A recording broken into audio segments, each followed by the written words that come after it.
Morning विद्यार्थियों and my viewers, welcome to my channel Adhinita education. आज हम पढ़ेंगे मौलिक अधिकारों का नेक्स्ट पार्ट। जो हम पिछली क्लास में कुछ मौलिक अधिकार पढ़े थे, आज हम नेक्स्ट में वीडियो में पढ़ रहे हैं आगे के जो मौलिक अधिकार थे उनके बारे में। संविधान में मौलिक अधिकार हमें कितनी स्वतंत्रता प्रदान करते हैं, किस किस तरह के अधिकार हमको प्राप्त हैं। हमने पिछले वीडियो में बात करी थी समता के अधिकार के बारे में, स्वतंत्रता के अधिकार के बारे में और उसके अनुच्छेदों के बारे में। जो अनुच्छेद थे जिसमें मोस्ट था, एक तो अनुच्छेद 17 और अनुच्छेद 19 पहले एग्जाम्स में बहुत बार पूछे गए हैं, तो उनको एक बार आप देख सकते हो और देखोगे उनको। अनुच्छेदों के बारे में अगर आप देखोगे नहीं तब तक आपको पता भी नहीं चलेगा कि उसमें इम्पोर्टेंट क्या है। पिछले पेपर्स में देखना, आप किसी भी कंपटीशन के एग्जाम में पॉलिटिकल के जो भी क्वेश्चन डले हैं संविधान के अंतर्गत, तो उसमें जो भी चीज़ें आई है इनमें से रिपीटेड होती है, हमेशा रिपीट होती है। ये नहीं है कि इनमें से क्वेश्चन आते नहीं है। संविधान एक ऐसा विषय है जिसमें से क्वेश्चन आते ही आते हैं हर। इसलिए संविधान को जितना आप पढ़ोगे उतना ही आपके क्वेश्चन अच्छे याद रहेंगे और उनमें आप पूरे नंबर ला सकोगे। तो अब नेक्स्ट बात करते हैं अपन मौलिक अधिकार के बारे में। जो मौलिक अधिकार नंबर 3, इसमें दिया गया है शोषण के विरुद्ध अधिकार।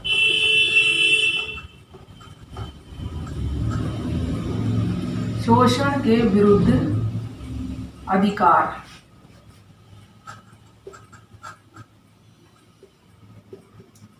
इसका विवरण दिया है हमारे अनुच्छेद 23 से 24 में, या 23-24 का कह लो। जो भी शोषण होता है किसी भी मानव का, उसके बारे में हमको अधिकार प्रदान है कि हमारे को कोई भी शोषित नहीं कर सकता। अगर कोई शोषण हो रहा है तो उसके विरुद्ध वो कार्रवाई कर सकता है कानूनी रूप से।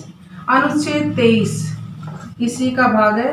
अनुच्छेद 23 ये हमको स्वतंत्रता प्रदान करता है कि मानव व्यापार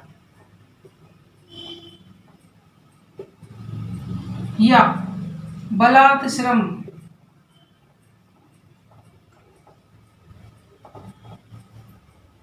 या बंधुआ मजदूरी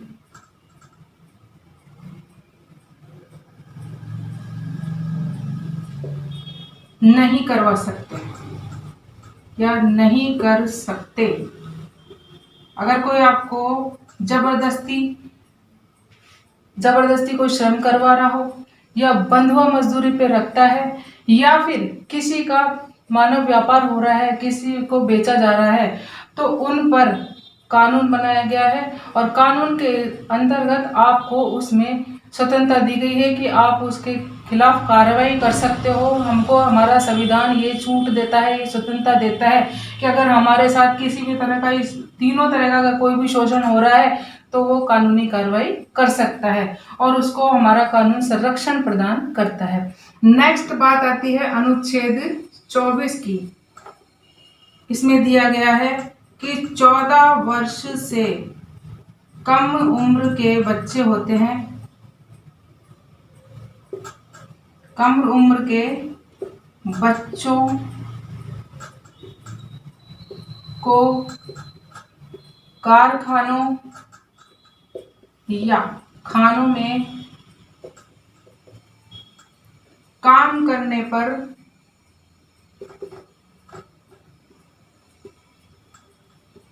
रोक। ये कानून बनाया गया था कि जो भी बच्चे 14 वर्ष से कम उम्र के हैं उनको कारखाने में या खानों में काम करने पर रोक लगाता है। 14 वर्ष से कम उम्र के बच्चे काम नहीं कर सकते क्योंकि उनका शरीर इस लायक नहीं होता है कि वो मजदूरी कर सके। तो इसके खिलाफ भी कार्रवाई की जा सकती है। अगर कोई भी बिजनेसमैन कारखाने में अगर छोटे बच्चों को रखता है तो उसके खिलाफ कार्रवाई हो सकती है। तो ये हमको स्वतंत्रता प्रदान करता है। नेक्स्ट जो अधिकार दिया गया है वो है अधिकार 4, धार्मिक स्वतंत्रता का अधिकार।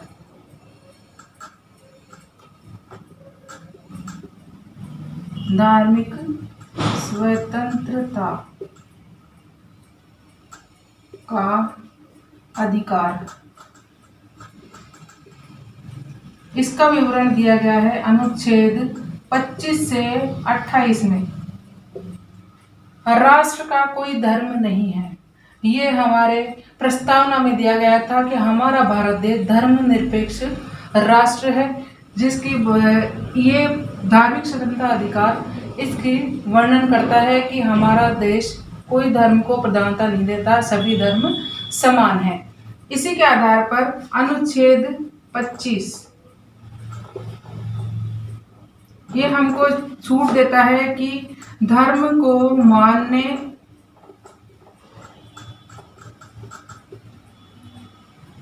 आचरण करने,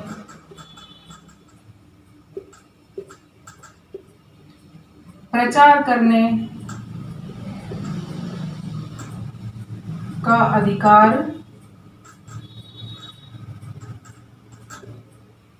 प्रदान करता है।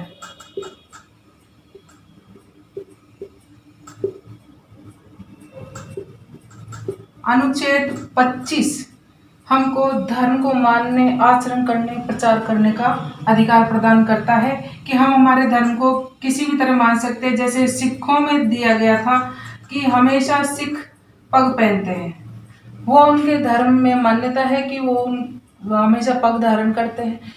गवर्नमेंट ने रूल बनाया गया है कि हेलमेट पहनना जरूरी है, लेकिन सिख अपने पग नहीं उतार सकते, इसलिए उनको हेलमेट पहनना जरूरी नहीं है, क्योंकि वो अपने धर्म का आचरण कर रहे हैं। तो एक तो छूट ये होती है क्योंकि उस पर संविधान भी कार्रवाई नहीं कर सकता, कानूनी रूप से कोई कार्रवाई नहीं की जा सकती। धर्म का मान सकते हैं, हम किसी भी धर्म को मान सकते हैं। ये नहीं है कि हम एक धर्म में पैदा हुए तो हम दूसरा धर्म नहीं अपना सकते। हम किसी भी धर्म का प्रचार कर सकते हैं। ये नहीं है कि हम एक ही धर्म में बंधे हुए हैं तो उसका हम दूसरे धर्म का प्रचार नहीं कर सकते, और खुद के धर्म का प्रचार भी कर सकते हैं। तो ये छूट दिए हमारे अनुच्छेद 25 में। अनुच्छेद 26 इसमें दिया गया है कि धार्मिक प्रबंधन की स्वतंत्रता।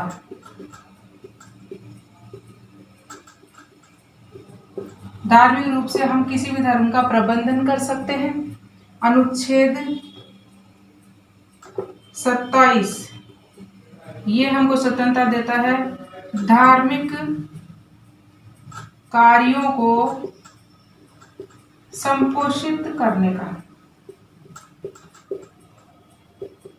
संपोषित करना, हम किसी भी धर्म को संपोषित कर सकते हैं। अनुच्छेद 28 इसमें बात की है कि धार्मिक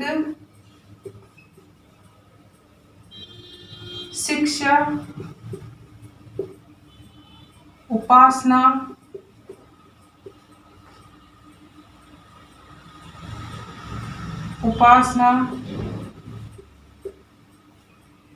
में उपस्थित होने का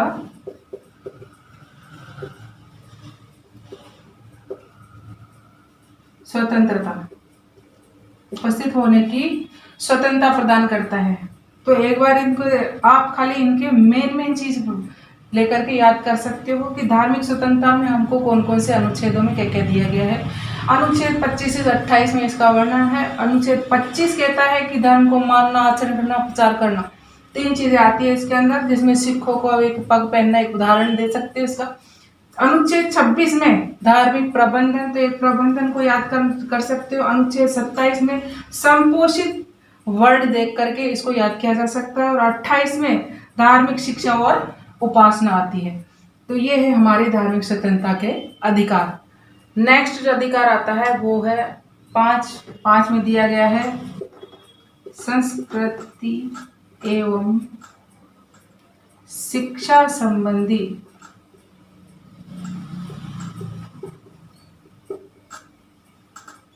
अधिकार। इसका विवरण दिया गया अनुच्छेद 29 और 30 में। ये जो अधिकार है संस्कृति एवं शिक्षा संबंधी, ये सिर्फ अल्पसंख्यकों के लिए ही बनाया गया है कि उनकी जो शिक्षा और संस्कृति से संबंधित जो भी संरक्षण कानून ने दिया है उसी का विवरण इसमें आता है। तो अनुच्छेद 29 इसमें विवरण दिया गया है कि अल्पसंख्यकों के हितों का संरक्षण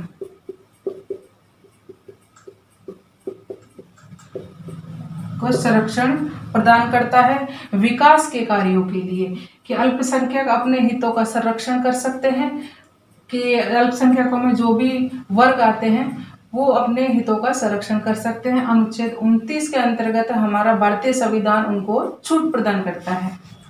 अनुच्छेद 30 इसमें दिया गया है कि अल्पसंख्यकों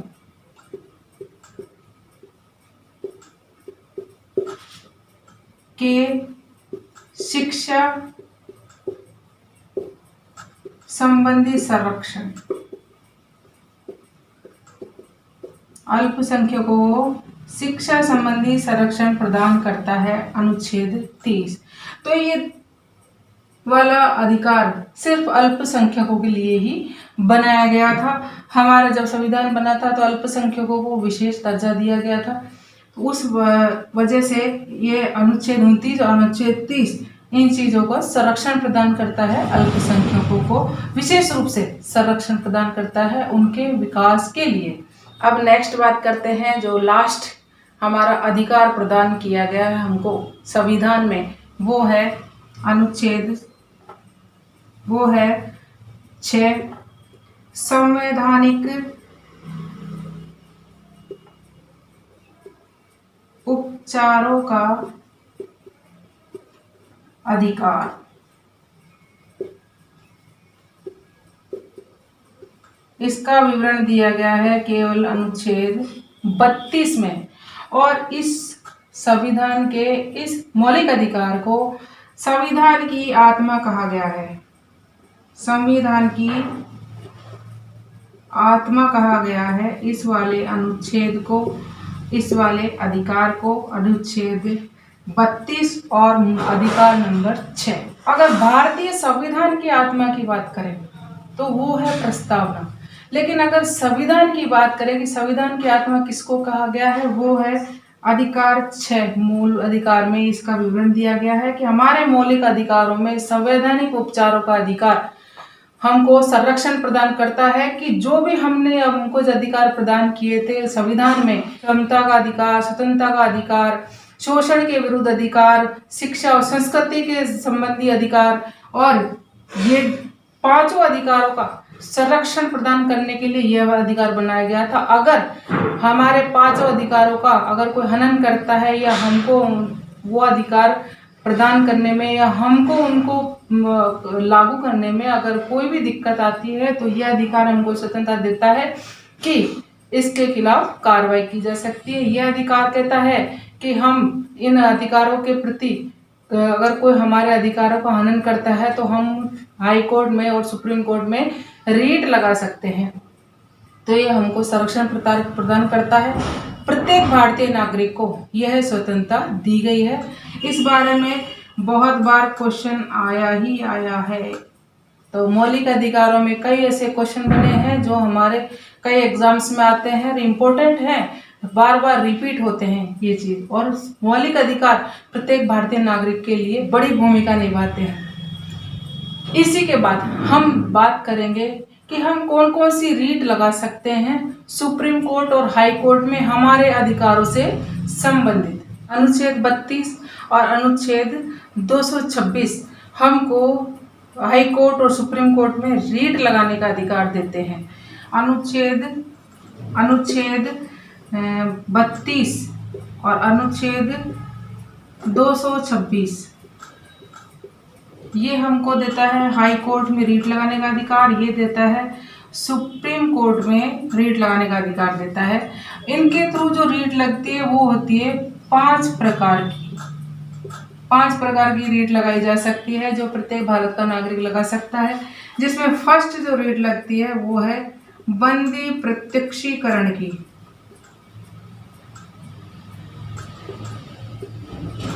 बंदी प्रत्यक्षीकरण इसका मतलब ये होता है कि अगर किसी को गिरफ्तार किया जाता है, किसी अपराधी को, और न्यायालय में उसको जो पेश करना होता है 24 घंटे के अंदर, वो रीट जारी करता है हमारा सुप्रीम कोर्ट और हाई कोर्ट। उन्होंने आदेश जारी कर रखा है कि अगर किसी मुजरिम को आप अगर आप किसी भी अपराधी को अरेस्ट करते हो तो आपको किसी भी न्यायालय में उस अपराधी को पेश करना ही होगा 24 घंटे के अंदर। वो जारी होती है, उस रीट का नाम है बंदी प्रत्यक्षीकरण। ये दोनों ही कोर्ट जारी कर सकते हैं, हाई कोर्ट भी कर सकता है और सुप्रीम कोर्ट भी कर सकता है। उस रीट को बोला जाता है बंदी प्रत्यक्षीकरण। ठीक है, नेक्स्ट जो रीट लगती है वो है परमादेश। परमादेश इसमें क्या होता है कि ये आदेश देता है सुप्रीम कोर्ट हाई कोर्ट को आदेश देता है। इसमें सुप्रीम कोर्ट हाई कोर्ट को आदेश देता है, वो आदेश देता है कि अगर कोई अधिकारी अपने कर्तव्य सही तरीके से नहीं करता है तो उस बारे में वो रीट जारी करता है, परमादेश देता है कि उस अधिकारी को एक नोटिस दिया जाए कि आप अपने कर्तव्यों का पालन करो। अगर कोई अपने कर्तव्यों से हट कर के काम कर रहा है, कोई भी अधिकारी, सरकारी अधिकारी अगर अपने कार्य से अलग कोई कार्य करता है कर्तव्यों से हटके, उसको सुप्रीम कोर्ट और हाई कोर्ट आदेश दे सकता है, उसको कहते हैं परमादेश। सुप्रीम कोर्ट हाई कोर्ट को देता है और हाई कोर्ट अपने निचले न्यायालय को देता है, जो भी अधिकारी उसके अंडर में आते हैं। नेक्स्ट जो रीट लगती है वो है प्रतिषेध। प्रतिषेध ये रीट लगती है सुप्रीम कोर्ट हाई कोर्ट को जारी करता है।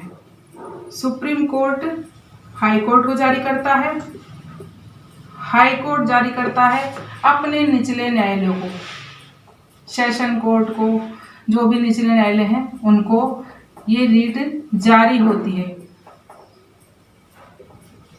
इसमें ये कहा गया है कि अगर हाई कोर्ट में कोई केस चल रहा है या फिर कोई भी मुकदमा चल रहा है, उसमें अगर कोई फैसला नहीं आ रहा है तो हाई कोर्ट बोलता है कि ये आपके अधिकार क्षेत्र में नहीं है, इसको आप मेरे पास भेज दो। उस एवज में सुप्रीम कोर्ट प्रतिषेध रीट जारी करता है जो हाई कोर्ट को देता है। अगर निचले न्यायालय में कोई केस चल रहा है और उसमें उनके अंडर में नहीं आ रहा है, उसके अधिकार क्षेत्र से बाहर है, तो हाई कोर्ट एक प्रतिषेध रीट जारी करता है जो उसके अंडर में आता है, तो वो उसकी सुनवाई कौन करता है? High court. इसलिए एक कोर्ट दूसरे कोर्ट को, ऊपरी कोर्ट निचले कोर्ट को आदेश जारी करता है, उसको कहते हैं प्रतिषेध। ठीक, उत्प्रेषण। उत्प्रेषण इस रीट का नाम है उत्प्रेषण। ये भी इसी से रिलेटेड है। जैसे हाई कोर्ट ने, सुप्रीम कोर्ट ने हाई कोर्ट को जारी की, उसी तरह से जो रीट हाई कोर्ट के थ्रू वहाँ सुप्रीम कोर्ट में गई, वो भी आदेश के थ्रू लिख के भेजेगा, उस रीट को बोलते हैं उत्प्रेषण। वापिस उसका जवाब के एवज में जो दिया जाता है, हाँ, कोर्ट दूसरे कोर्ट को जो आदेश जारी करता है या फिर कोई भी कानूनी दस्तावेज पेश करता है, उसको बोला गया था उत्प्रेषण। 5वें नंबर की जो रीट लगती है वो है अधिकार प्रक्षालेख।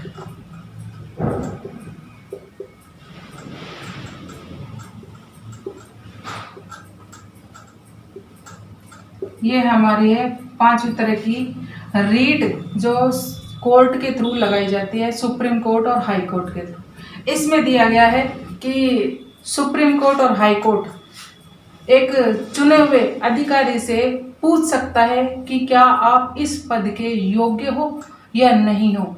ये सवाल पूछता है हमारे सुप्रीम कोर्ट और हाई कोर्ट। किसी भी अधिकारी से अगर उसका चयन होता है या फिर कोई चयन होने के बाद कोई भी काम में अगर वो वीक पाया जाता है या फिर वो कहीं से या फिर वो कहीं पर भी अपने कार्य में करने में असमर्थ रहा हो, तो सुप्रीम कोर्ट और हाई कोर्ट उससे पूछ सकता है कि क्या आप इस पद के लायक हो, क्या आप इस कर्तव्यों को पूरा कर सकते हो, जो इस अधिकारी की पोस्ट के कर्तव्य दिए गए हैं, क्या आप उनको कर सकते हो।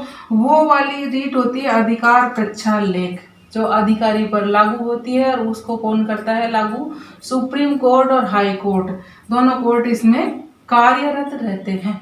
ये है हमारी 5 प्रकार की रीट जो प्रत्येक नागरिक को दी गई है। आज हमने पढ़े हैं मौलिक अधिकार। हमारे मौलिक अधिकार आज कंप्लीट हो गए। उनके संबंधित जो भी रीड लगाएगी उसके बारे में भी हमने आज पढ़ा है। आपको अगर मेरे पिछले वीडियो देखने हो तो नीचे मेरे वीडियो के डिस्क्रिप्शन बॉक्स में आपको उनके लिंक मिल जाएंगे, आप उनसे मेरे पिछले वीडियो देख सकते हो। फरवरी में हमारे पटवारी की एग्ज़ाम आने वाली है, उसमें भी ये क्वेश्चंस आएंगे। आप इन वीडियो को देखो और पॉलिटिकल साइंस के हर एक वीडियो सभी विद्यार्थियों के लिए उपयोगी है। आपको मेरा वीडियो कैसा लगा उसके बारे में मुझे कमेंट्स करो, लाइक करो, सब्सक्राइब करो और अपने दोस्तों तक शेयर करो मेरे वीडियोस को। इसी के साथ मैं अदिनिता एजुकेशन चैनल से Anita, thank you so much watching my channel.